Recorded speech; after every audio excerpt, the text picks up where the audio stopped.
Okay, so it looks like the Japanese are going to capture Rangoon.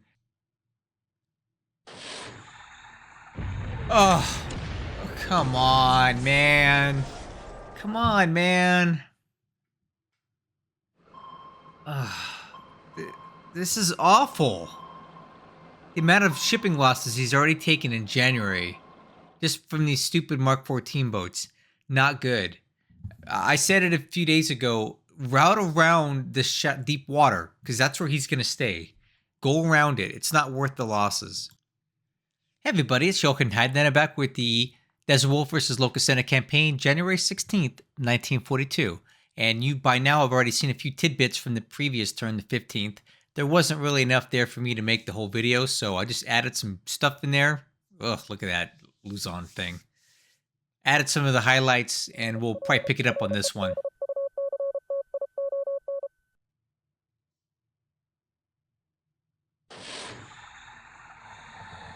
Look at this, the annoyance of these Allied subs. Just, ugh, miserable.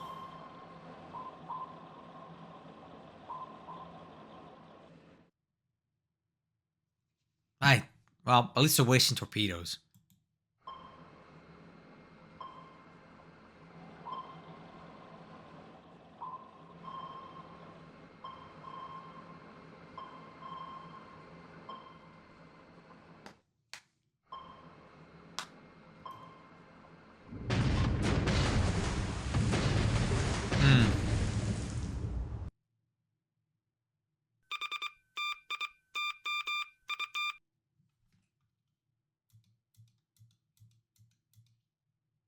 Now here we go with Horn Island again. This has to be at least the fourth bombardment of Horn Island, and it's really not accomplishing a whole lot. Okay, Ashigar comes in. It does pepper the base pretty good with some hits, but as we've seen looking at the damage, it hasn't been that substantial. And the non-combat disablements don't mean anything. Not right now. And again, he's coming in again. Okay, Nachi. Okay, a few more ships this time. A lot more hits on the base. So we'll need to look at that and see what that damage looks like. But still, I don't think it's enough. So what is his plan after this?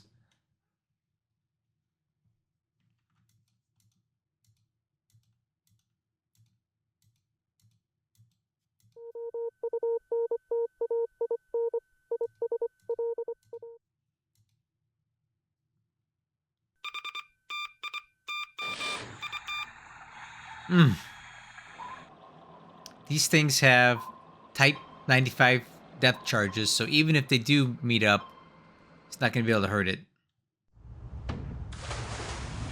See? Detonate above sub pattern. Sub depth. So all they're going to do is just annoy the sub and give it something to shoot at, but that's not what we need right now.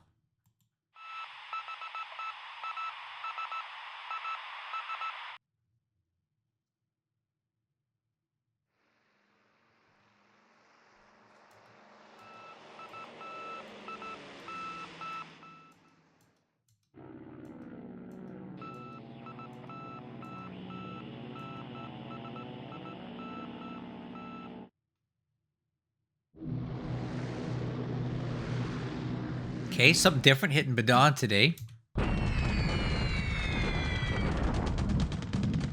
Good hits on the base there. Oh, here we go. I think this might be the last hurrah of the P-35 guys. There's just no way they're going to get through this today. Yep. Neutralized.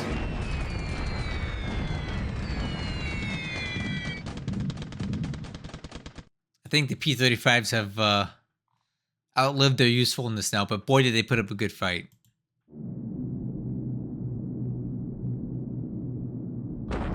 Yeah, this escort should be able to handle this.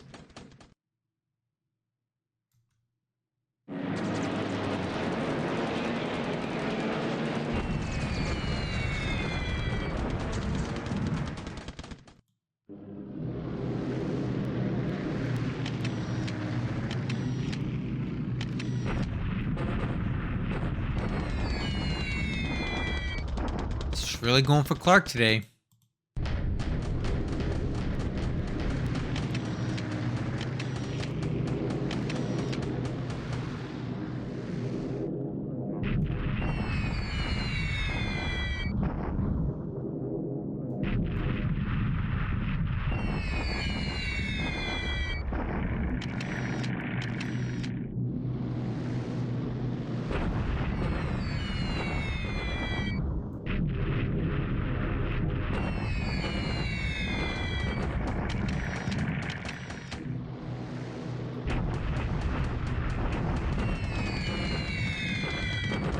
Yep. I think he's going after Madon soon. That's what this looks like.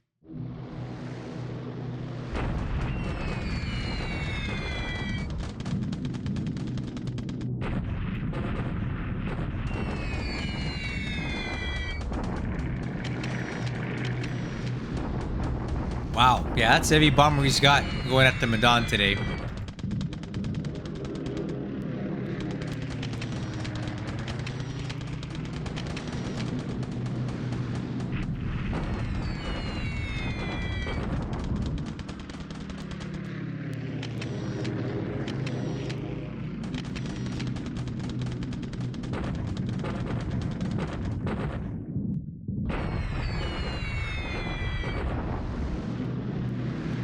Yeah, that's everything. Like, is he attacking Madon this turn? This is a lot of bombers to send at this.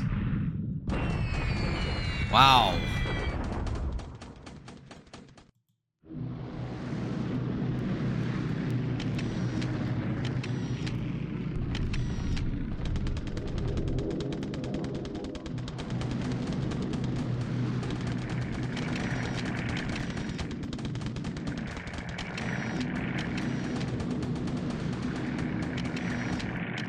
Really heavy bombing at Madon.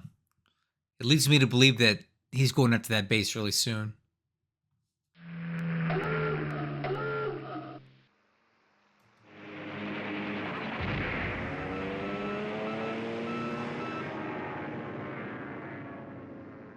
Okay, it looks like some Japanese ships are on the move here.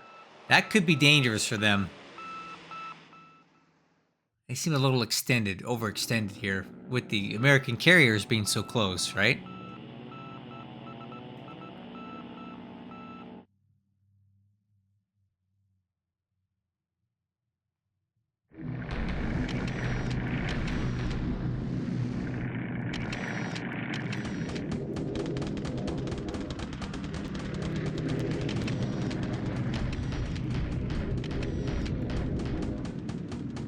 SP3s?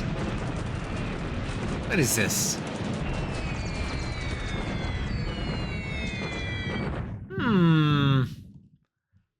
Well, this is interesting. It looks like Deswolf has detected that there's an incoming independent mixed brigade, Japanese, coming towards Landshaw from this direction. I don't know what he's got up here to defend against that. We need to look at that. Huh, sneaky, sneaky. I wonder how he found that.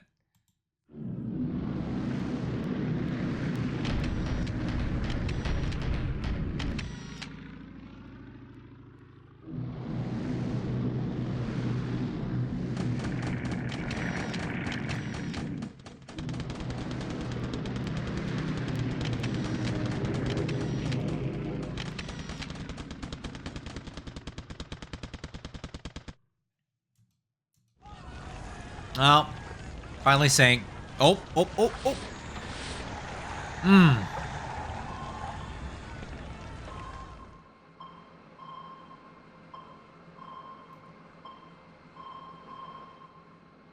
what are they even doing out here?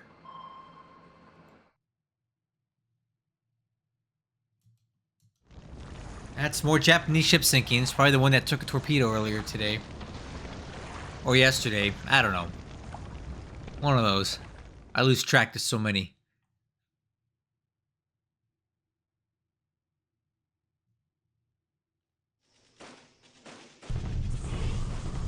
Alright. He's been doing pretty good in this hex. Let's see if he can break through today. No. No.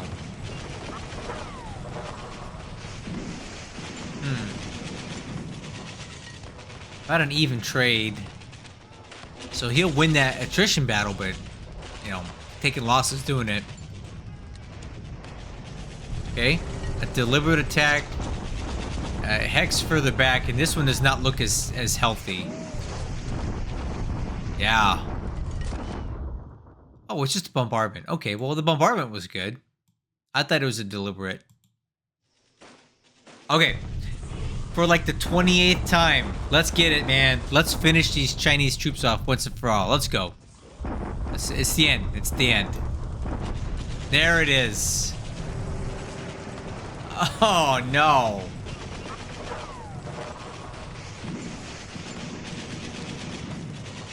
Unbelievable. One more Chinese unit persists. Right here. They're still there. And quite honestly, they're not retreating, which I kind of, well, maybe they don't really have a retreat path at this point, but them retreating would be better, because now that they surrender, it's basically when they get destroyed, they respawn in Chungking in 30 days, so all he's doing is fast forwarding these guys back to the homeland.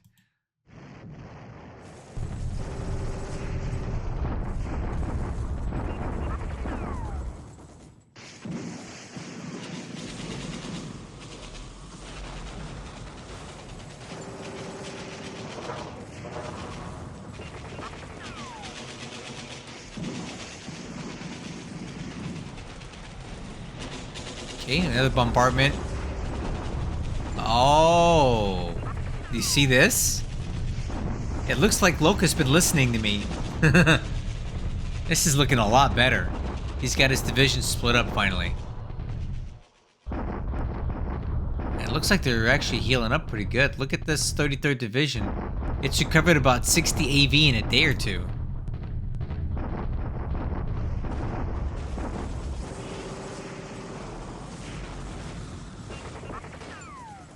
That's a good bombardment by the Japanese. Okay. Day 2 at Cebu. Will they take it? I don't know. I don't think so. Nope.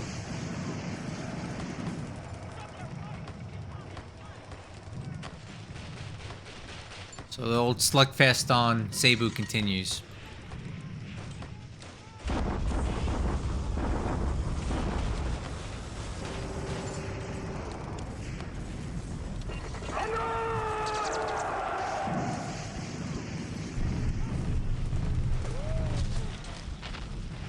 These guys are going down together.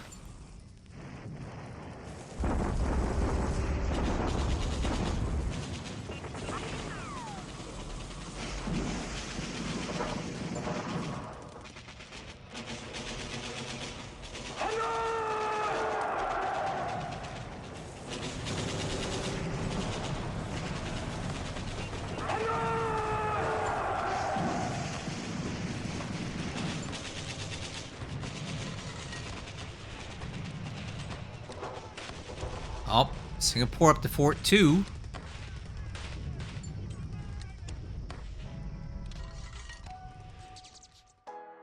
Okay, guys, we're back.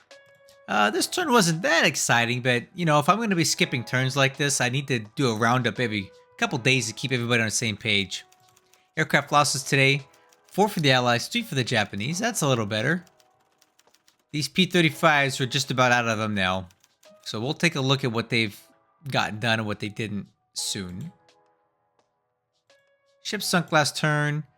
There was an AVP at Baboy that I totally didn't realize was there. That's been sunk. And we heard at least another Japanese ship sinking during the turn. So I'm guessing it was the one that was hit by a Mark 14 torpedo yesterday near Japan. And we'll talk about that as we go around the map. Now, yesterday, we also captured, or the Japanese, I keep saying we, the Japanese captured, what's it called, Rangoon. So the score actually flipped quite a bit. So starting to approach 1-1 here for the Japanese, but I'm just completely flabbergasted that they're not there by now. But of course, I'm not the one playing Desert Wolf, so maybe I shouldn't be that surprised. I don't think I'd be doing half as good as this if it were me. But I'm smart enough to know what battles to take, and he's not a battle I want to take. All right, no activity in and around Midway. Nothing really happening at Adak, although it is blockaded. I wouldn't want to be there right now as a Japanese. There's nowhere to go. They're basically surrounded. Completely surrounded. Yikes. That's this is gonna be bad when the Allies elect to you know, a counterattack here. And I'm starting to think that they're gonna be doing that soon.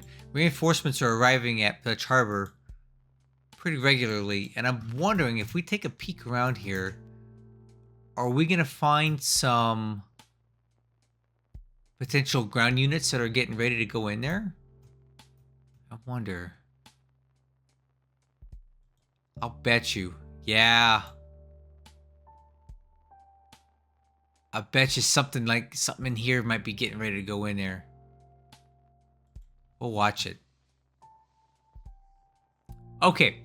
So let's talk about this submarine stuff again. I've already mentioned it a lot, but boy, this just driving me nuts. What is that? These guys are heading back because they are... I don't know why. Oh, probably fuel. All right, guys, this sub stuff off Japan is really, really crappy for the Japanese player. And a lot of this has to do with the fact that none of these subs were killed in Manila because of the house rules they chose, or lack thereof. Desert Wolf was able to sortie every single sub out of the harbor on turn 1, so they didn't get hurt. And now we're dealing with it here, and they're starting to amass a pretty impressive toll. Let's look at the Mark 14 deaths that are reported so far.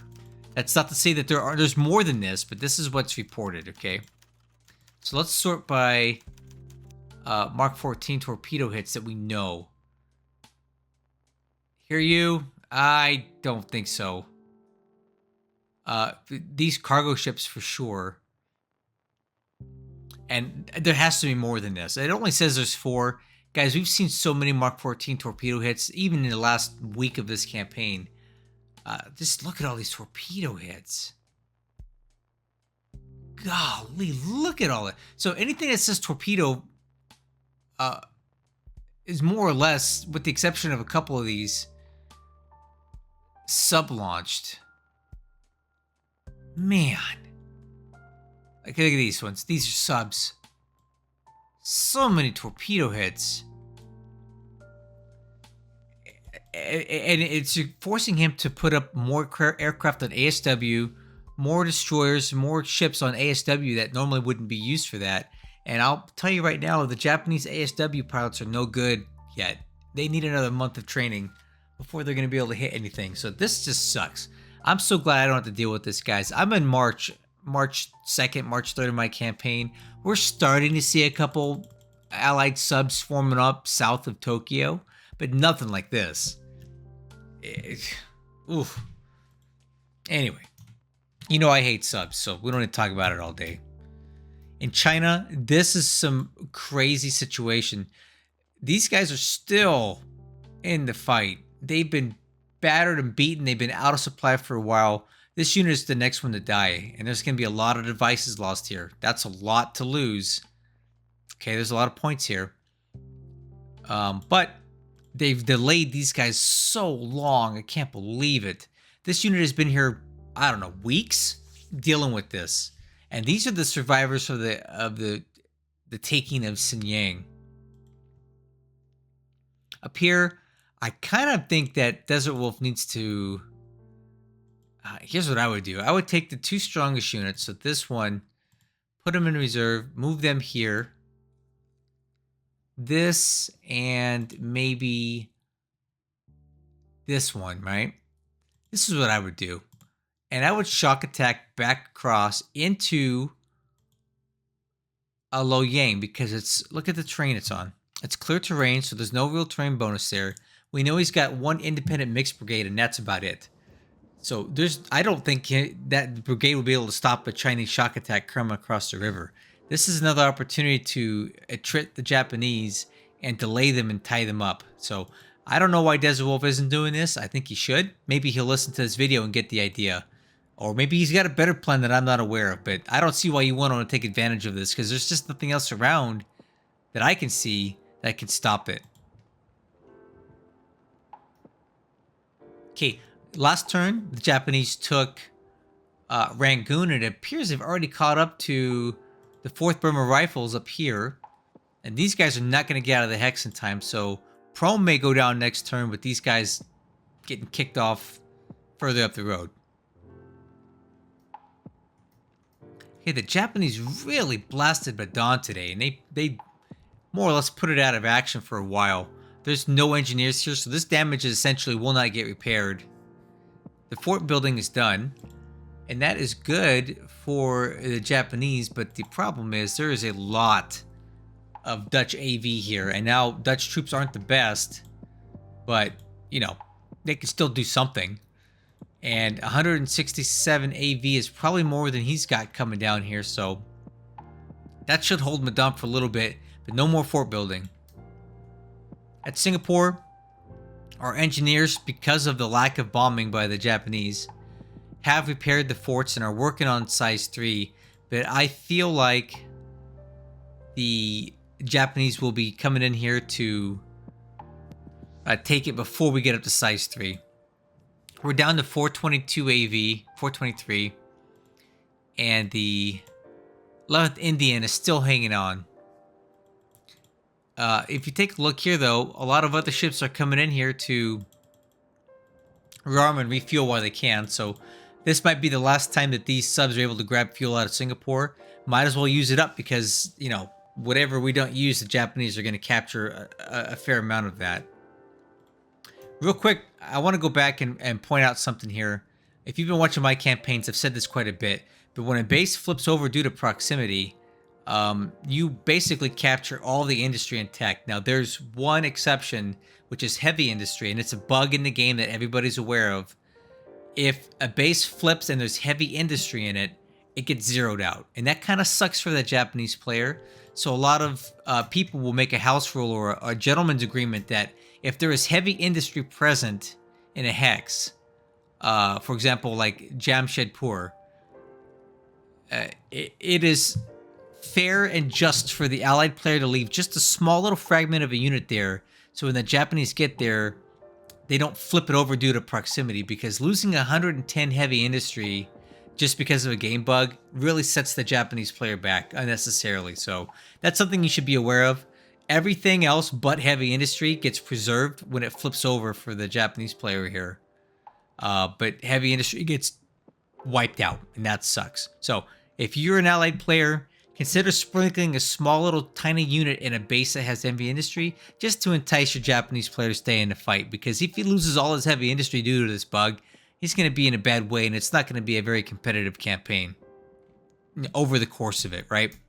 Anyway, back on task. I give Singapore one more attack, maybe 2, but it's getting close to the end there. Okay, Dutch East Indies, we do have some more movement out here. This is a big old something or another, escorted by a small CVE. I have no idea which direction they're going. It says west, which would be this way. I'm guessing maybe they move on Timor. A lot of ships out here.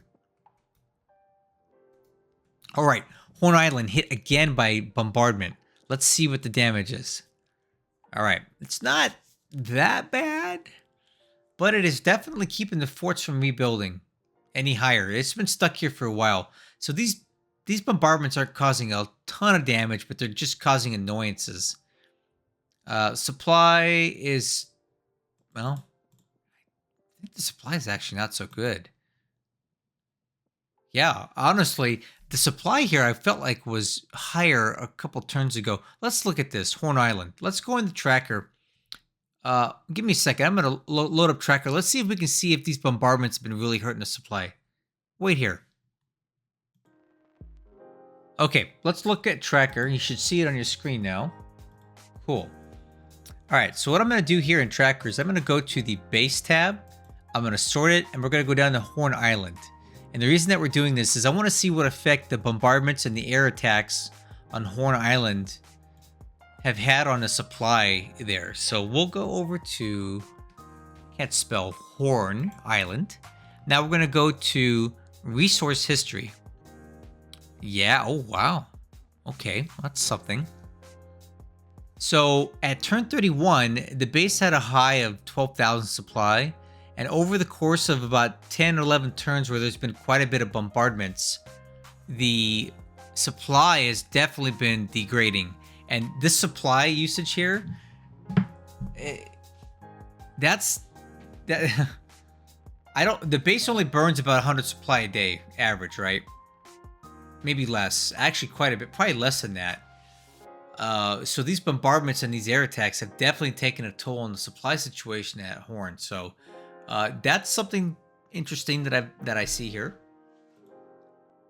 Maybe that's part of his strategy to burn a supply through bombardments and air attacks and make it so that these guys get kind of like, I don't know, starved out, and they're more or less blockaded, because it would not be very smart for Desert Wolf to attempt to ship stuff in. So the only really way to supply Horn Island is more or less right here. Look at this. C-47s are flying supply missions. I don't know where to. My guess is that they're probably going into Horn, or they're going too soon. So he can try to airlift some supply in there, but as far as trying to get it in there, oh, look at this. He's gonna try to sneak some in with this ship, but the problem is that this thing may get caught getting in there by another bombardment task force before it can unload. So it's, I don't know, it's dangerous here. Maybe that's his play. Just burn him down with supply. Whatever. Oh. Tracker's been showing on the screen this whole time. This is where I was talking about. A ship moving in here from Normanton. And he also has aircraft here that can fly supply missions from Cairns. That's really the only way he can get supply in there. And it's dangerous to move the ships while he's blockading it. Alright, anything else happening here in Sopak? Nope. Alright, let's do a carrier check. Where are our carriers at? So, here we go. Surprisingly, Desert Wolf is moving, from what looks to me, away from this part of the Dutch East Indies, and I kind of thought he would have wanted to be there to deal with this stuff, because I see a lot of juicy targets over here that would be prime bait for his carriers. But I have another theory now that I've been sitting here thinking about it. He's moving away from Timor, Java. He's moving towards India, and my guess is that he's doing this because he's concerned about Kido Butai showing up soon. So it's been about, I don't know, a week and a half or so, maybe more, since Midway was taken, and Kido Butai was over here. Right, it was supporting it. Let's call it 10 days ago. I forget exactly how many turns it's been. Okay, so from here over to Babel, for example, Kido Butai could get there in 7 days. Okay, and then from it could get into the fight here probably within 10 days. Let's call it 11. So I think that Desert Wolf is cutting his losses here, or taking his gains and leaving, and saying, you know what, I've done some damage here, but I don't want to get into a fight with Kido Butai, because despite me having 3 carriers, he's still got 5 with really good pilots in them, and the aircraft losses have more or less probably been replaced by now. So I don't think he wants to get caught out by Kido Butai warping in here, right, doing an 18 speed move or whatever, and catching him. So I think he's going to start moving north to the relative safety of India and just kind of wait. And let's take a look at this. This positioning is being done in such a way as to try to limit exposure to Japanese search planes. But it needs to be careful, because if there's any Japanese naval search here, he's going to drive right into it and get spotted. So if I were Desert Wolf, I would try to keep at least 25 hexes away from any Japanese flag, just to eliminate the chance of these guys being sighted by Mavis float planes, because they could technically be here and he would know it. So start turning away is my recommendation. If you're indeed going for Indian Ocean, India itself, stay away from these flags so he doesn't get sighted. And I think we're still waiting for the... yeah, we're still waiting for the Yorktown to show up 5 days at Cape Town. All right, guys, that's a turn. Hope you enjoyed this combo turn. Let me know what you think about me combining these turns. I just don't see the point in making you guys watch a 25-minute video on a turn that nothing really happened in. So I'd rather just show you the tidbits and give you a good roundup every 2 to 3 days as needed, assuming it's been quiet.